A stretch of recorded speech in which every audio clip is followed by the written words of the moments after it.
नमस्कार विद्यार्थी मित्रांनो, आज आपण सर्कल प्रकरणातील प्रॉब्लेम सेट 3 याचा विचार करतो आहोत. मागच्या स्ट्रीमलाही आपण काही उदाहरणांचा अभ्यास, त्या प्रॉब्लेम सेटमधल्या काही उदाहरणांचा अभ्यास केला. आज आपल्याला तोच प्रॉब्लेम सेट कंटिन्यू पुढे करायचा आहे आणि काही अतिशय महत्त्वाच्या उदाहरणांचा विचार आज आपल्याला या ठिकाणी करायचा आहे. एक्झाम्पल नंबर 6 पर्यंत आपण आलेलो होतो. आज आपण एक्झाम्पल नंबर 7 पासून सुरुवात करणार आहोत. एक्झाम्पल नंबर 7 आपल्याला समोर या ठिकाणी लिहिलेलं दिसतं आहे की there are 2 circles that is having the center X and Y. X आणि वाय सेंटर असलेले 2 सर्कल्स आपल्याला दिसत आहेत. They touch each other in point Z. ते दोघं झेड या पॉईंटमध्ये टच होत आहेत. Yes, externally. A secant passing through Z. This is a secant. A B is a secant and this secant is passing through the point Z. intersects the circle at point A and B respectively. This second passing through Z intersect the circle in point A and in point B respectively. We have to prove here XA is parallel to YB. मला prove करायचं आहे XA is parallel to YB. आता महत्त्वाचा मुद्दा असा आहे की when we have to show that the lines are parallel, there are some of the tests for the parallel lines and these tests we have to used here. Which are the tests? First, that is alternate angle test, corresponding angle test and interior angle test. या तिघांपैकी कुठली तरी taste मला जी लागू होते ती taste मला या ठिकाणी वापरावी लागेल. बरोबर. मग याच्यासाठी पर्याय काय? तर एक तर अल्टरनेट अँगल्स कॉन्ग्रेंट दाखवा. Yes, correct. corresponding angles congruent दाखवा or the interior angles are supplementary. Now these 3 tests, by using these 3 tests the lines are parallel. तुम्ही या 3 टेस्ट वापरल्या तर लाईन्स पॅरलल होऊ शकतात. आता या ठिकाणी आपण उपयोग कसा करायचा? तर अगदी काय आपण जे थेरम आधीचे शिकलेलो आहोत हे सगळे थेरम आपल्याला आठवायला लागतील. काय काय थेरम आठवायला लागतील? तर when 2 circles intersect each other externally or internally the point of contact lie on the line joining the center. हा थेरम आपल्याला आठवावा लागेल. म्हणजेच X dash Z dash Y means X Z Y are collinear. हा पहिला मुद्दा. बरोबर. मी या ठिकाणी पहिला मुद्दा विचारात घेतला की X Y Z are collinear. Yes, म्हणजे एक्स वाय हा सेगमेंट मी काढला आहे नंतर. बरोबर. असं आपण गृहीत धरू. तो मी आधी काढून ठेवला होता पण नंतर काढला असं विचारात घेऊ तेव्हा आपल्या लक्षात येईल की दीज 3 पॉईंट्स आर कोलिनियर. मग या ठिकाणी मी पहिला मुद्दा असं लिहितो की ड्रॉ एक्स वाय किंवा draw X Z and Y Z. Yes, draw X Z and Y Z and hence X Z Y are collinear. हे लिहिण्याची गरज नाही पण याचाच अर्थ कोलिनियर आहेत. ओके, पण आपण लिहून ठेवलं. Yes, by theorem of touching circles the points are collinear. yes, and hence आता पुढचा विचार करूया आपण. ते कोलिनियर तर आता झाले. X Z A this angle and Y Z B these 2 angles. These are the vertically opposite angles and they are congruent. Now let us write here angle XZA is equal to or congruent with angle YZB असं आपण लिहूया. YZB. ठीक आहे, YZB. Yes, याला आपण ए असं म्हणूया. Which angles are they? vertically opposite angle. Vertically opposite angles. And hence this is the statement number 1. आता बघा XZA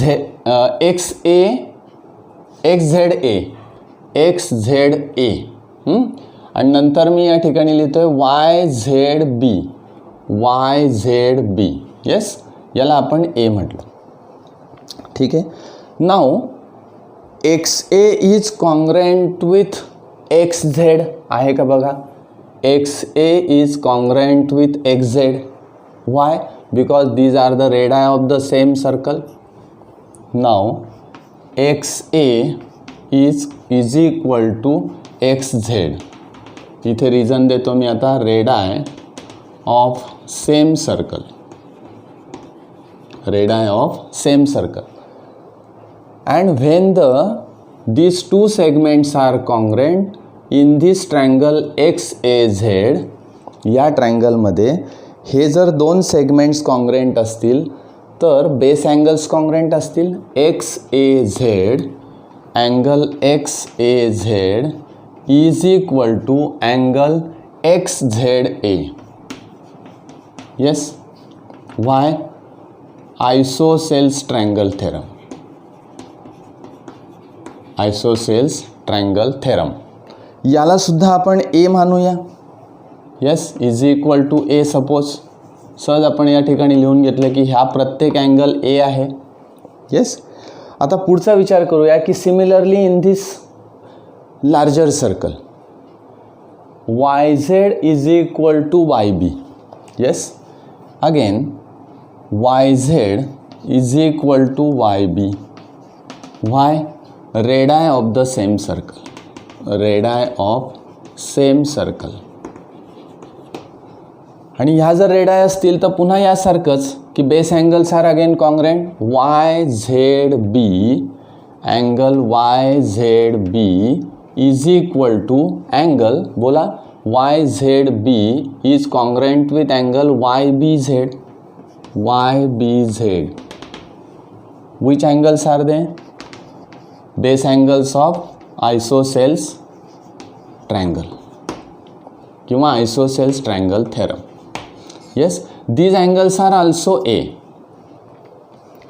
आता मला या तीन स्टेटमेंट्सवरून स्टेटमेंट नंबर 1 बघा या ठिकाणी मी देतो. This is statement number 1, this is statement number 2 and this is statement number 3. या तीन स्टेटमेंट्सचा मला विचार करायचा. कसा मी विचार करेल तर बघा XZA yes is congruent with YZB. मग आता बघा हा XZA हा बघा हा XZA is equal to YZB. बरोबर, YZB म्हणजे हा अँगल कॉन्ग्रेंट आहे. हे दोघं कॉन्ग्रेंट आहेत. याचा अर्थ XAZ is equal to YBZ. Yes, from 1, 2 and 3 असं आपण म्हणूया. From 1, 2 and 3.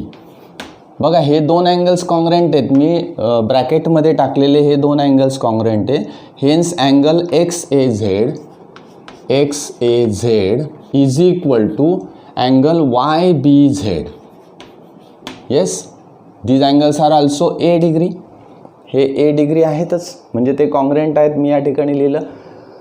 आता XAZ बघा XAZ हा अँगल मी वेगळ्या प्रकारे लिहू शकतो. XAB असा लिहू शकतो. Angle is same, only the name is different.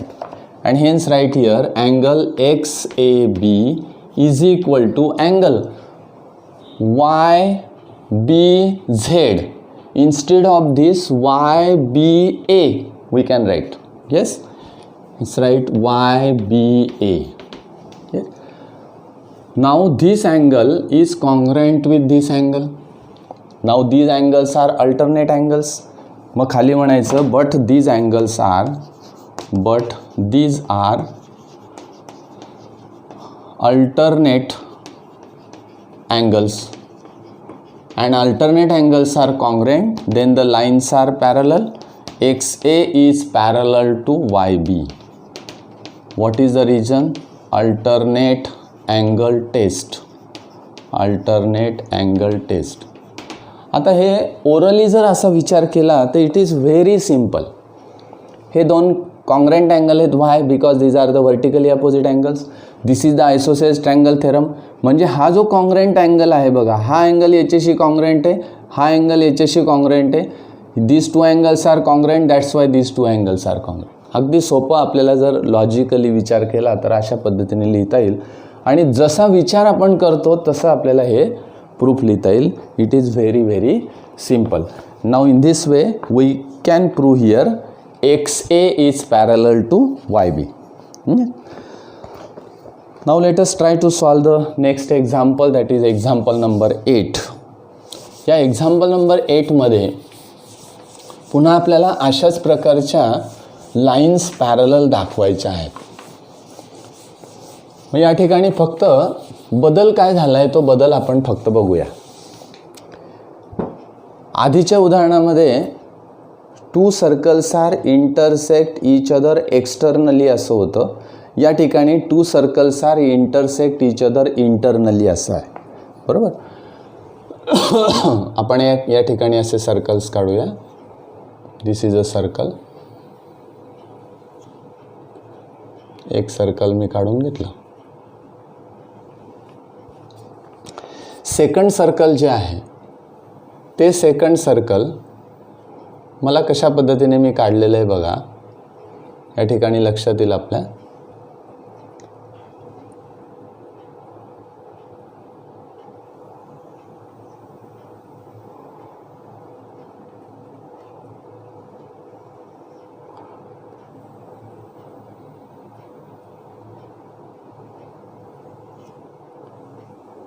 अशा पद्धतीने सर्कल काढले.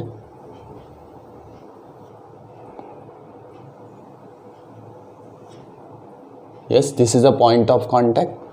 आता याचा सेंटर इथे आहे बघा. हा मोठ्या सर्कलचा सेंटर आहे, हा लहान सर्कलचा सेंटर आहे. ओके.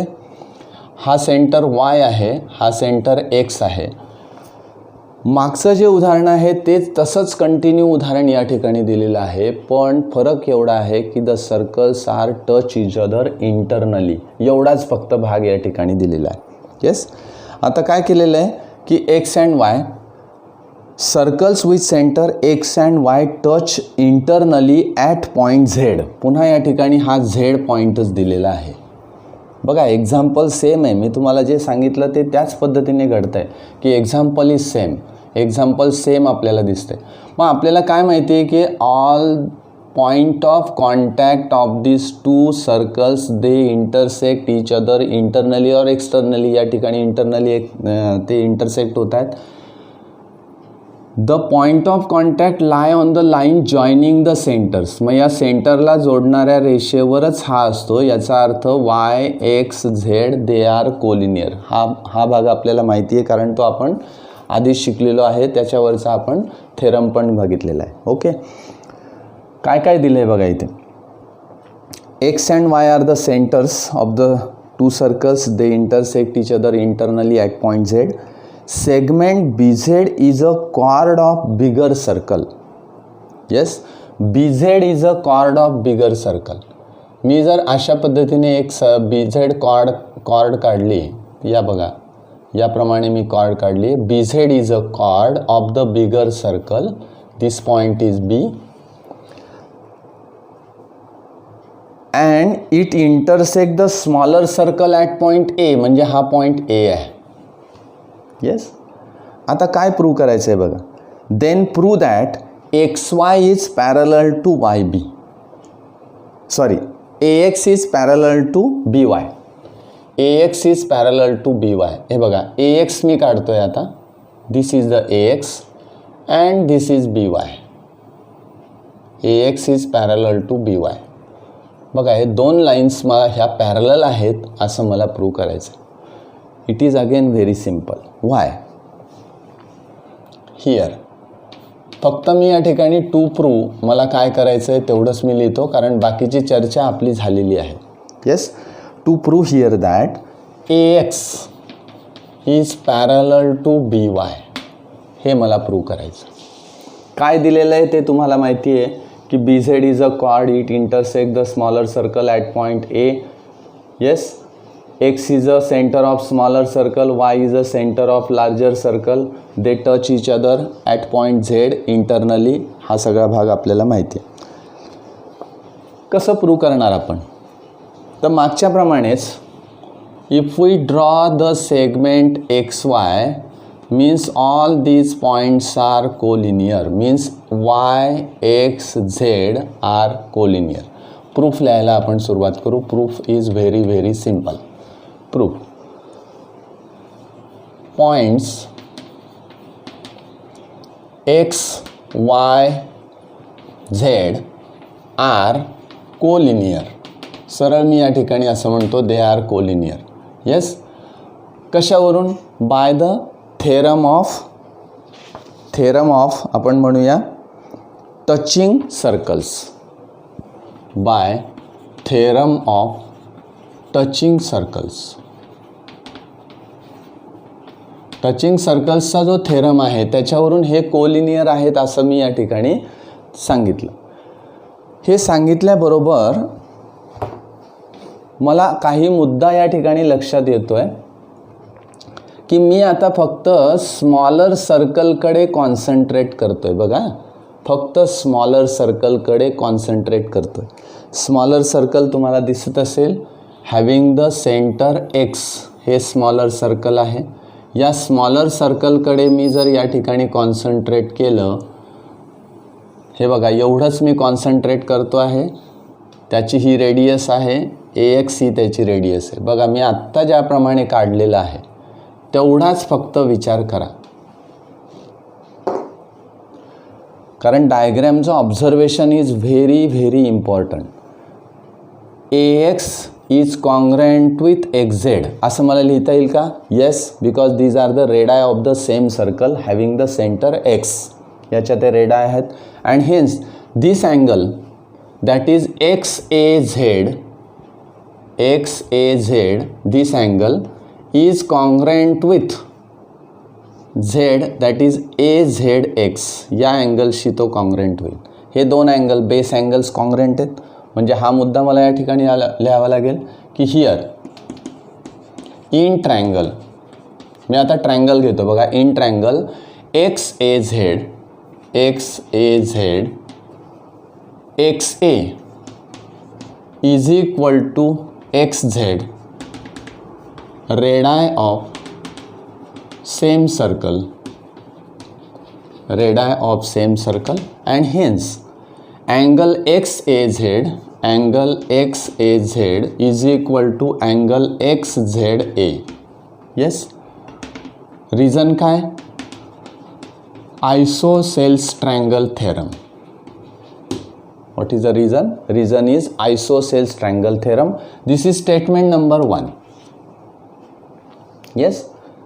Again, in triangle. आता मी लार्जर सर्कलचा विचार करतोय बघा. लार्जर सर्कल, त्या लार्जर सर्कलमध्ये BZ is a chord and YZ is equal to YB असं मला लिहिता येईल, because this is also isosceles triangle.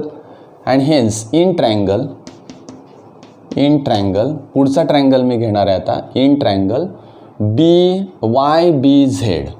YBZ याच्यात काय घडेल तर BY is equal to YZ. बघा, BY is equal to YZ. Yes, कशावरून? Radii of the same circle. आणि असं जर असेल तर base angles are again congruent. Angle BZY is equal to angle YBZ. Why? Isosceles triangle theorem. By isosceles triangle theorem, these angles are congruent. This is the statement number 2. आता या ठिकाणी दोघं ठिकाणी आपण आयसोसेल्स ट्रायंगल थेरम वापरला. तुम्ही जर थोडासा विचार केला तर काय लक्षात येईल तर XZA हा अँगल लिहा किंवा YZB हा अँगल लिहा. बरोबर आहे. किंवा बघा आता हा अँगल कॉन्ग्रंट आलेला आहे, कोणता, XZA. मी या ठिकाणी लिहितो XZA. हा जो अँगल आहे याला मी ब्लॉक करतो असा.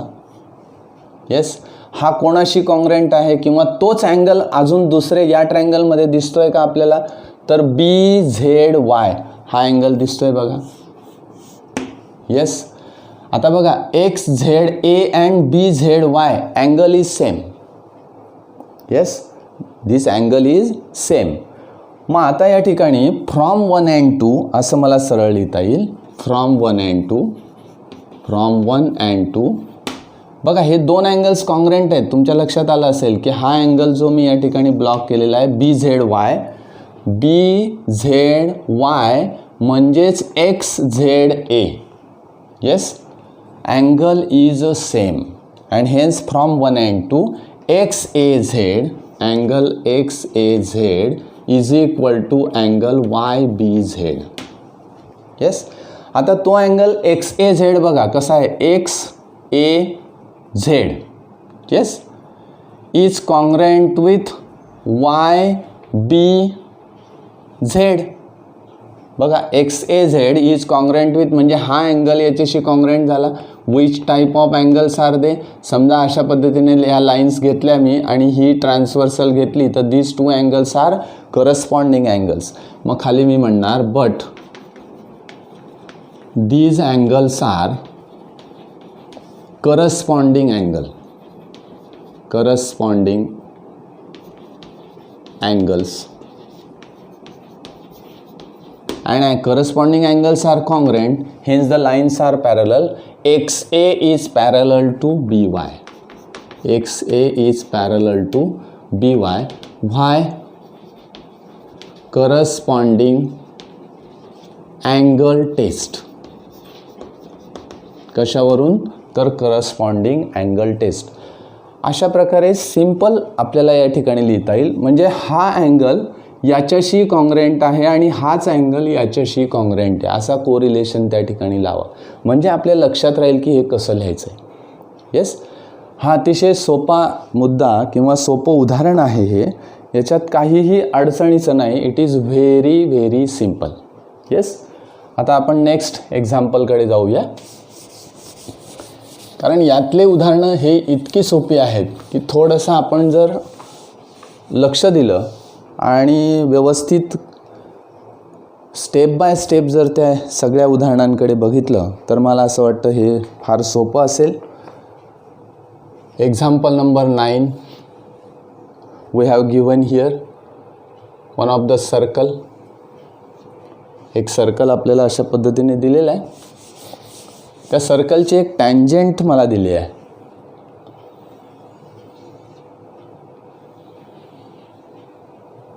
Yes, this is a circle. सर्कलची एक टँजंट दिली आहे. This is a tangent to that circle. अशा पद्धतीने एक टँजंट दिली आहे. हा पॉइंट ऑफ कॉन्टॅक्ट आहे. This is line L. L is a tangent. L tangent आहे.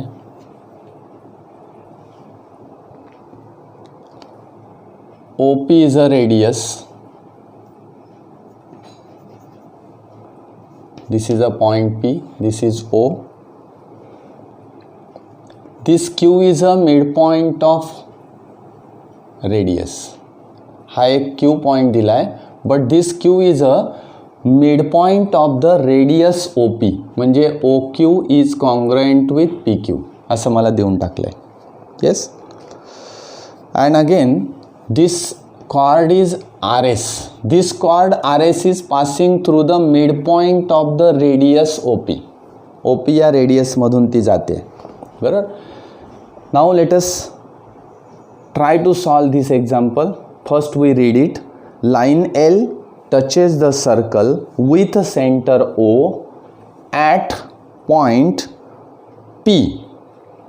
At point P. Yes. Q is the midpoint of radius OP. काय काय दिले बघा. Q is midpoint of radius OP. Radius OP चा तो mid point आहे. RS is a chord through Q. RS is a chord through Q. Q means midpoint of that radius. त्याच्यातून एक RS chord काढलेली आहे. Such that, कशी काढली आहे? Such that RS is parallel to line L. RS कोणाला parallel आहे? Line L ला पॅरलल आहे. If RS is equal to 12, then find radius of the circle.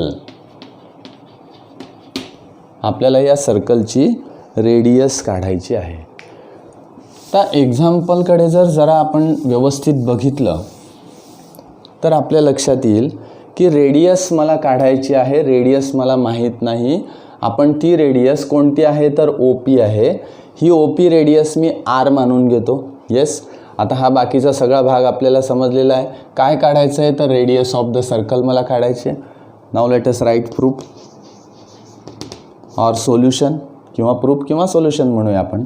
Late OP is equal to R. Let OP is equal to R. पुढचा मुद्दा मला असं लिहिता येईल की OP is a radius drawn through the point of contact. P is a point of contact. And again we write here OP is perpendicular to line L. कशावरून? Tangent radius relation असं म्हटलं तरी चालेल. टँजेंट रेडियसचं जे relation आहे त्याच्यावरून हे 90 degree आहे. सॉरी, परपेंडिक्युलर आहे. म्हणून OP या ठिकाणी कुठला तरी एक पॉईंट घेऊया आपण. T घेऊया. OPT, angle OPT is equal to 90 degree. ठीक आहे, कुठला तरी एक पॉईंट घेतला म्हणजे हा 90 डिग्री अँगल आहे हे मला कळायला हवं. Yes, now OP is perpendicular to line L हे मला माहिती आहे. RS is parallel to L. RS is parallel to L. This is given to you, and hence RS is also perpendicular to OP, or OP is also perpendicular to RS. Hence OP is also perpendicular to RS. हे मला मिळेल बघा. म्हणजे काय तर ह्या दोन parallel line आहेत. ही परपेंडिक्युलर काढलेली आहे, ती या लाईनला परपेंडिक्युलर आहे L ला, म्हणजे ती या लाईनला RS ला सुद्धा परपेंडिक्युलर असेल. म्हणजे हा अँगल या ठिकाणी 90 डिग्री असेल. म्हणून मी या ठिकाणी लिहिलं OP is perpendicular to RS.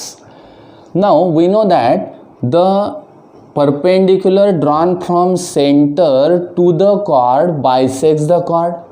Yes, now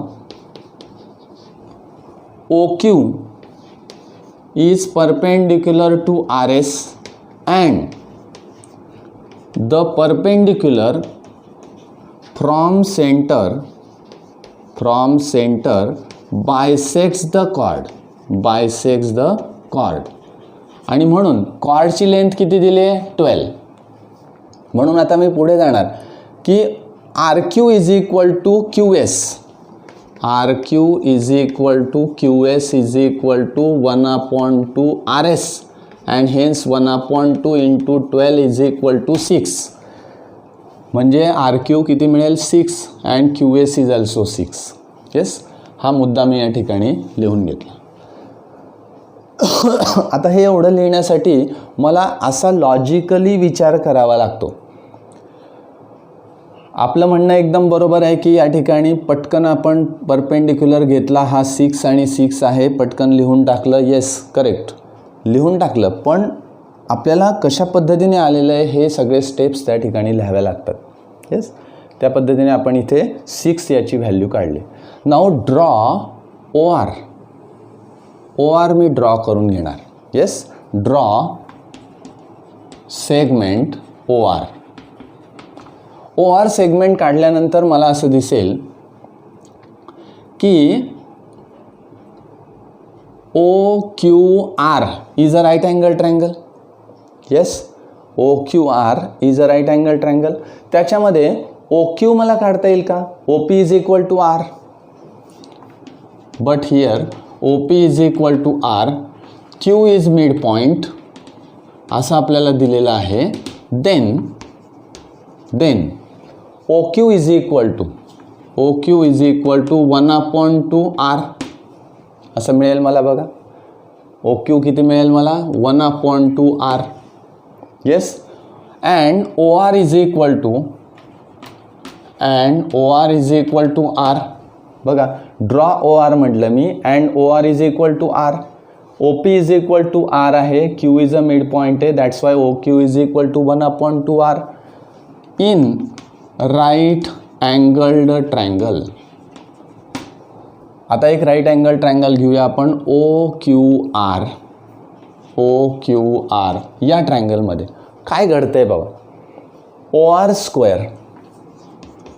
square is equal to R Q square किंवा क्यू आर स्क्वेअर म्हणूया आपण काय म्हटलं इथे आर क्यू. ठीक आहे. R Q square plus O Q square.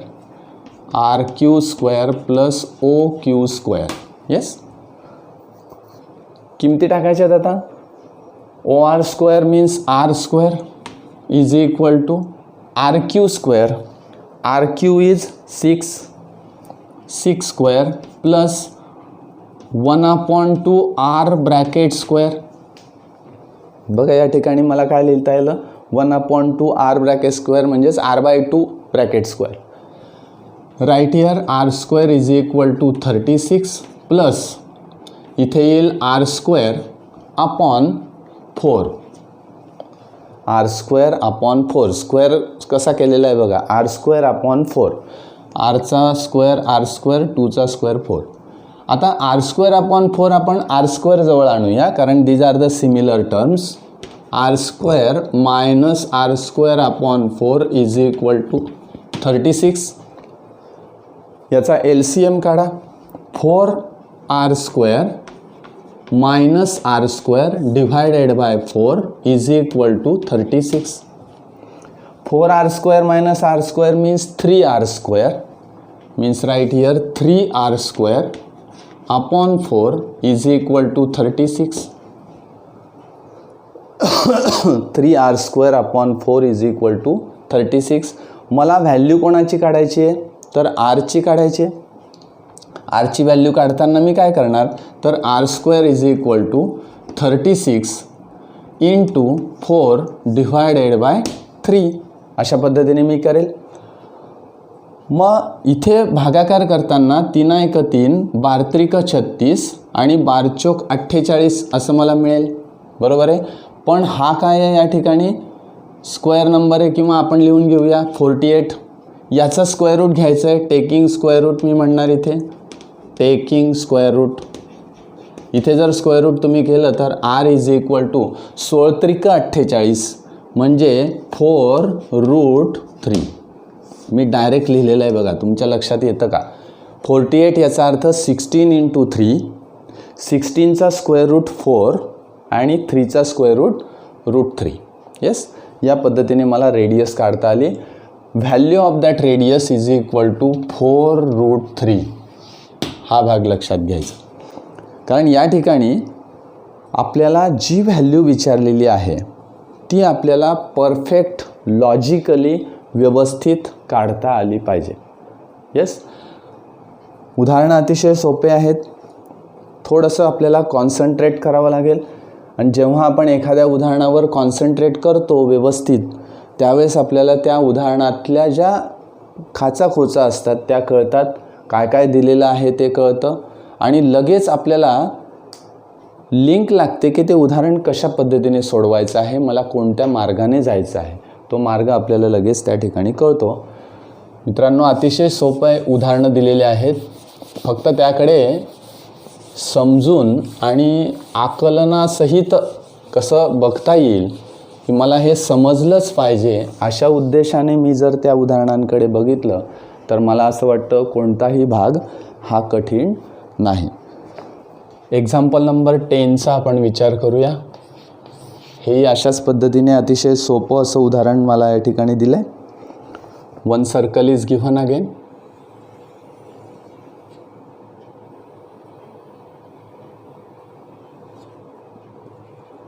Circle दिलं आहे. एक टँजंट दिली आहे. This is a tangent. हा सेंटर या ठिकाणी मी घेतला आहे. This centre is C. बघा काय काय दिले. Segment A B is a diameter of circle with centre C. Yes, segment A B is diameter of the circle with center C. C हा सेंटर असलेल्या सर्कलचा ए बी डायमीटर आहे. Line P Q is tangent.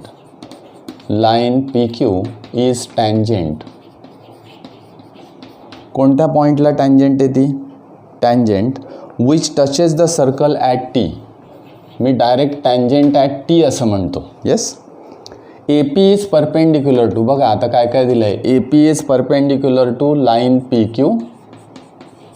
He line P Q मला या ठिकाणी दिली आहे. मी तर डायग्रॅम काढणार आहे थोड्या वेळाने. Segment B Q is again perpendicular to P Q. Prove that segment C P is congruent with C Q. मी सेगमेंट असं लिहिलेलं नाही आहे, हरकत नाही. It is a segment. C P is equal to C Q हे मला prove करायचं. डायग्रॅम मी कंप्लीट करून घेतो. डायग्रॅममध्ये ए बी आपल्याला काय दिला आहे? डायमीटर दिलेला आहे. तो डायमीटर अशा पद्धतीने दिला आहे. This is a diameter A B. Yes, this is A B as a diameter. पुढे म्हटले बघा A P is perpendicular to P Q. आता ए या ठिकाणी परपेंडिक्युलर काढला, हा पी आहे. या बी वरून मला परपेंडिक्युलर काढायचा आहे, हा क्यू आहे. Yes, this point is C. Prove काय करायचं आहे मला? C P is equal to C Q. बघा, C P is equal to C Q. बरेच विद्यार्थी याच्यामध्ये असं म्हणतात की हे दोन ट्रायंगल घ्यायचे आणि ते कॉन्ग्रंट दाखवायचे. It is very wrong method.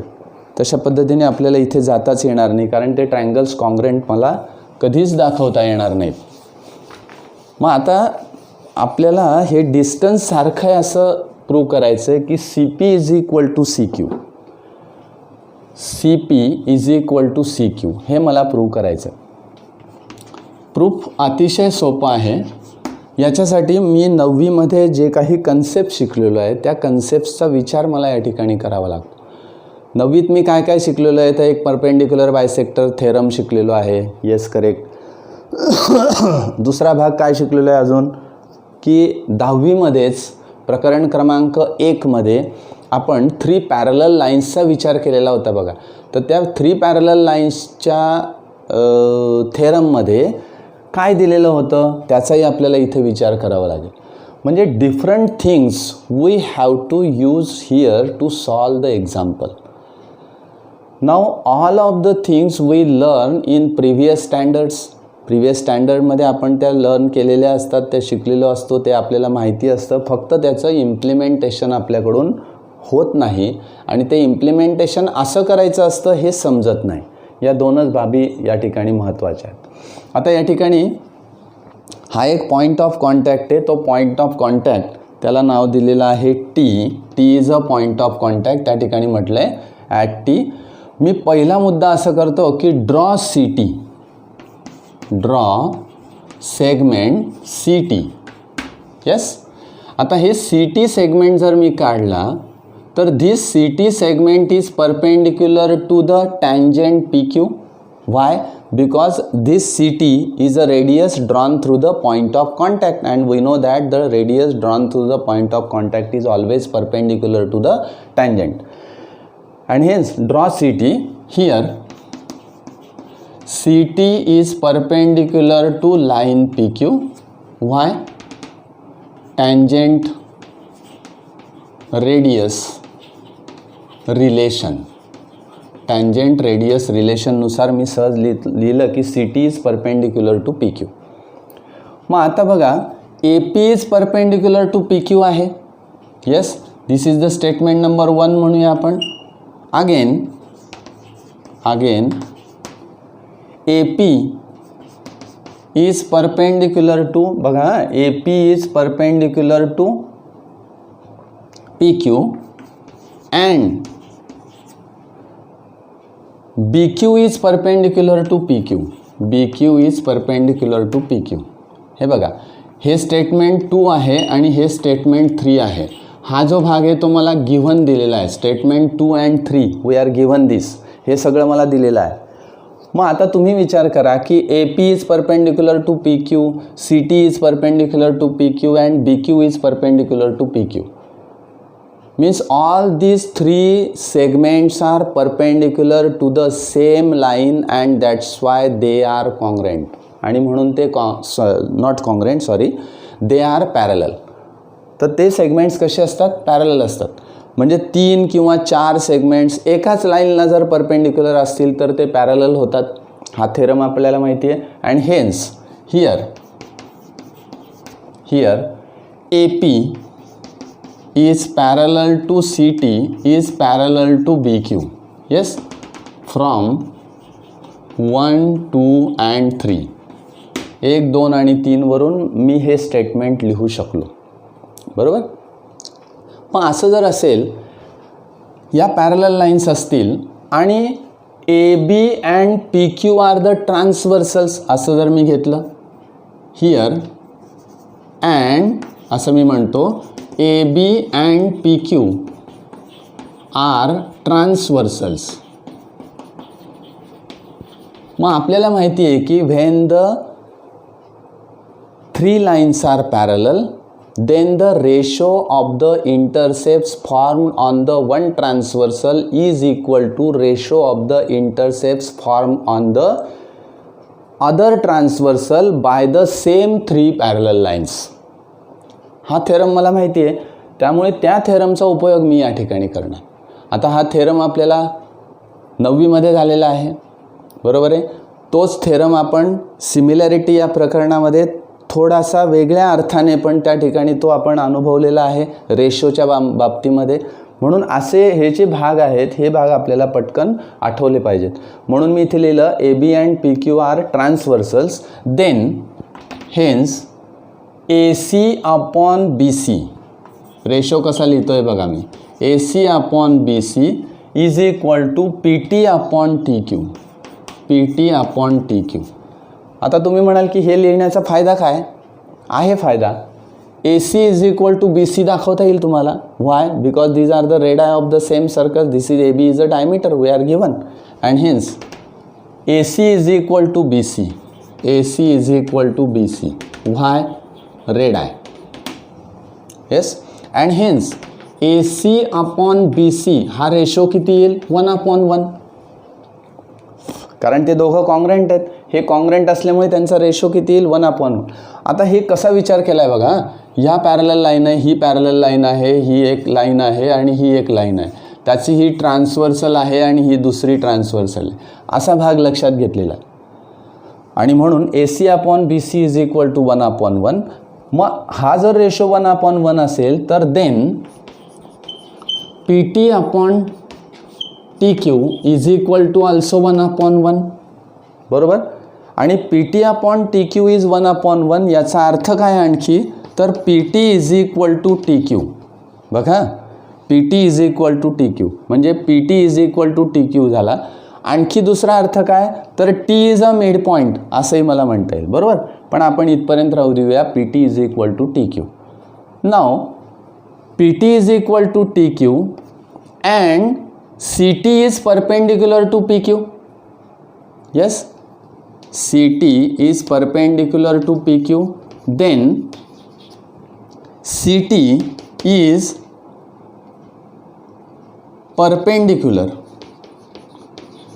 perpendicular bisector of segment PQ. काय लिहिता येईल मला बघा. CT is perpendicular bisector of segment PQ. And आता 9वीतला थेरम मला आठवायचा आहे. काय आठवायचा आहे? की any point on the perpendicular bisector of the segment PQ, then this point is equidistant from the end points of the segment. Yes, म्हणजे हा खाली मी आता इथे लिहितो C is lie on perpendicular bisector of P Q. P क्यूच्या perpendicular बायसेक्टरवर हा point दिलेला आहे, that is C. C is lie on the perpendicular bisector. असा तो परपेंडिक्युलर बायसेक्टरवर लाय झालेला आहे त्याचा अर्थ C is equidistant from P and Q and hence C P is equal to C Q. Yes, या ठिकाणी हे प्रूव्ड झालं. कारण पूर्ण थेरम मला लिहावा लागत नाही. C lie on the perpendicular bisector of P Q म्हटल्यानंतर मला हे डायरेक्ट विधान लिहिता येतं C P is equal to C Q and that's why it is a proof. आणि म्हणून सरळ हे आपल्याला प्रूफ या ठिकाणी लिहिता येईल. असे वेगवेगळी उदाहरणं आणि अतिशय सिंपल असं या ठिकाणी प्रूफ आहे. फक्त ते आपल्याला कळालं पाहिजे. याच्यामध्ये वेगवेगळे कन्सेप्ट दिलेले आहेत. पॅरलल लाईनचा कन्सेप्ट आहे, परपेंडिक्युलर बायसेक्टर थेरम आहे. हे सगळे थेरम्स आपल्याला लक्षात हवेत. ओके, आता पुढच्या उदाहरणाकडे जाऊया आपण. Example number 11. आता हे एक्झाम्पल नंबर 11 फार सोपं आहे. अजून थोडासा त्याच्यामध्ये आपल्याला विचार करावा लागेल. आपण एक रफ डायग्रॅम पण काढून घेऊया. Example is given. Draw circles with centre.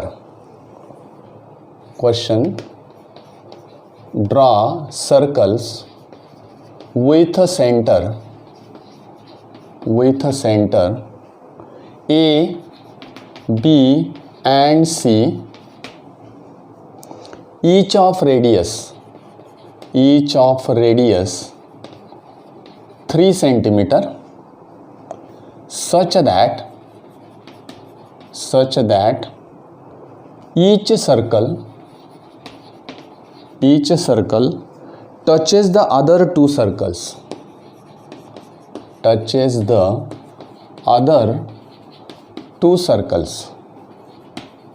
म्हणजे प्रत्येक सर्कल्स उरलेल्या 2 सर्कल्सला टच झालं पाहिजे. या दृष्टीने तुम्ही ते सर्कल्स काढा. Having the radius 3 centimetre.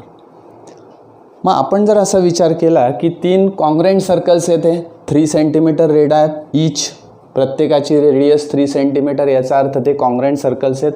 एक रफ डायग्राम मी अशा पद्धतीने काढून घेतली. तर हे एक सर्कल आहे, दुसरं एक सर्कल कॉन्ग्रेंट सर्कल आहे. हे काढताना माझं कदाचित चुकेल, पण हे कॉन्ग्रेंट सर्कल्स आहेत असं आपण गृहीत धरायचं आहे. ओके, प्रत्येकाची रेडियस 3 सेंटीमीटर आहे. मग आपल्याला काय काय माहिती आहे? तर या ठिकाणी हा पॉईंट समजा हा ए आहे, हा बी आहे, हा सी आहे, हा एक्स, वाय आणि झेड असे असतील. तर मला माहिती आहे की हे पॉईंट ऑफ कॉन्टॅक्ट इथे मला आणायचं आहे. तर हा वाय याचा कोलिनियर आहे, ही बाब आपल्याला माहिती आहे. मग ए वाय 3 सेंटीमीटर असेल, वाय बी सुद्धा 3 सेंटीमीटर असेल. AX is 3 centimeter, XC is also 3 centimeter, CZ is 3 centimeter and BZ is again 3 centimeter. Means total, if you observe that this AB is total of 6 centimeter. Yes, AB काय आहे? 6 centimeter आहे. मग आता काढताना मी कसं करणार? Construction कसं करणार? कशा पद्धतीने मी जाणार? तर मी काय करणार? सुरुवातीला एक इक्विलॅटरल ट्रायंगल काढून घेणार. बरोबर? कुठला equilateral triangle? Having the side 6 centimetre. 6 सेंटीमीटरचा एक काय काढणार? इक्विलॅटरल ट्रायंगल काढून घेणार. ओके, आता कन्स्ट्रक्शन करताना प्रत्येक वेळेस आपल्याला मोजावं लागतं असं नाही की या ठिकाणी मी फक्त 6 सेंटीमीटरचा एकच सेगमेंट काढतो आहे, त्याच्यानंतर मी पुढे स्केलला हात लावणार नाही. ओके, 6 सेंटीमीटरचा एक सेगमेंट मी या ठिकाणी काढतो आहे. हा एक 6 सेंटीमीटरचा सेगमेंट काढला. आपण थोडासा खाली काढूया. येस, हा 6 सेंटीमीटरचा मी सेगमेंट काढला. याला कुठलंही नाव द्या तुम्ही. खाली आपण AB नाव दिलं तरी चालेल. ठीक आहे, AB. आता C पॉईंट मला घ्यायचा आहे. मी काय करणार? आता कंपास घेणार. कंपासमध्ये AB एवढंच डिस्टन्स घेणार. येस, एवढं डिस्टन्स मी घेतलं, सरळ या ठिकाणी एक खूण केली, पुन्हा अंतर न बदलवता बीवर ठेवलं तर एवढंच डिस्टन्स मला मिळेल. मी या ठिकाणी सरळ आता एक ट्रायंगल काढून घेतो. आधी हा एक ट्रायंगल काढून घेतला.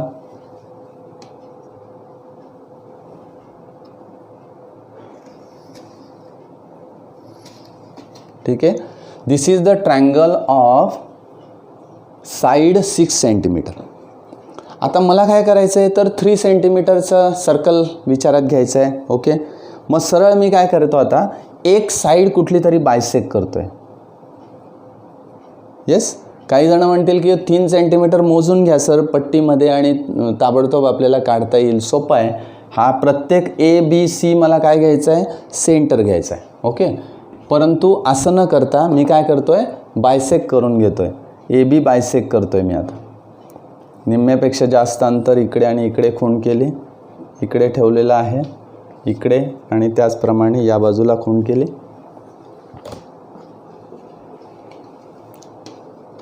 असं एक बायसेक्टर मी काढून घेतला. तो कशासाठी काढला तर मला रेडियसचं डिस्टन्स घ्यायचं आहे म्हणून काढला. येस, आता काय करणार मी तर सरळ कंपास घेतला, ए या टोकावर ठेवलं, एवढी रेडियस घेतली बघा, मिड पॉईंट एवढी, आणि सरळ एक अशा पद्धतीने सर्कल मला काढता आला. येस, आता हे डिस्टन्स बदलवण्याची गरजच नाही. बीवर ठेवायचं आहे मला आणि सरळ पुन्हा एक सर्कल काढायचं आहे, त्याला टच करणार आहे ते तुम्हाला मिळेल. येस, पुन्हा आता सीवर ठेवायचं आहे आणि पुन्हा अशाच पद्धतीने सर्कल काढायचं आहे की हे दोन्ही सर्कलला पुन्हा त्या ठिकाणी टच होईल. हे बघा 1, 2 and 3 याचप्रमाणे मला डायग्रॅम मिळते. हे तुम्ही परफेक्ट काढून बघा घरी, अतिशय एक्झॅक्ट होतं. हा परपेंडिक्युलर काढलाच पाहिजे. तुम्ही स्केलने मोजून घेतलं तर ते ॲक्युरेट येईल कदाचित, पण कन्स्ट्रक्शनमध्ये हा भाग असतो की कमीत कमी मला स्केलचा वापर करता आला पाहिजे, कमीत कमी मला डिस्टन्स फक्त एकदाच घ्यायचं. या पद्धतीने मी काढलं आहे, या पद्धतीने काढता येईल. It is very very simple. अतिशय सोपी उदाहरणं या ठिकाणी तुम्हाला देण्यात आलेली आहेत. आता आज आपण क्वेश्चन नंबर 11 पर्यंत पोहोचलेलो आहोत. या ठिकाणी क्वेश्चन नंबर 7 पासून आपण सुरुवात केली. 7 क्वेश्चन आज घेतला. 7, 8, 9, 10 and 11. तर 11 उदाहरणापर्यंत आपण आलेलो आहोत. पुढचे जे उदाहरणं आहेत ते आता पुढच्या स्ट्रीममध्ये आपण बघूयात. हे अतिशय सोपी उदाहरणं आज आपण या ठिकाणी प्रूव्ह केली. त्याच्यामध्ये वेगवेगळ्या प्रकारचे कन्सेप्ट्स होते आणि हे वेगवेगळे कन्सेप्ट्स आपल्याला पुन्हा रिवाईज झाले. हा एक सगळ्यात महत्त्वाचा भाग आहे. आणि ही उदाहरणं जर तुम्ही परत परत बघितलीत तर तुम्हाला हे लवकर सोडवता येतील, लवकर ते कन्सेप्ट्स लक्षात येतील आणि लवकर काय करायचं हे आपल्याला समजेल. ओके, आज आपण या ठिकाणी थांबणार आहोत. उद्याच्या स्ट्रीममध्ये आपण पुढचा जो भाग आहे किंवा पुढची जी उदाहरणं आहेत ती आपण कंटिन्यू करूया. ओके, धन्यवाद.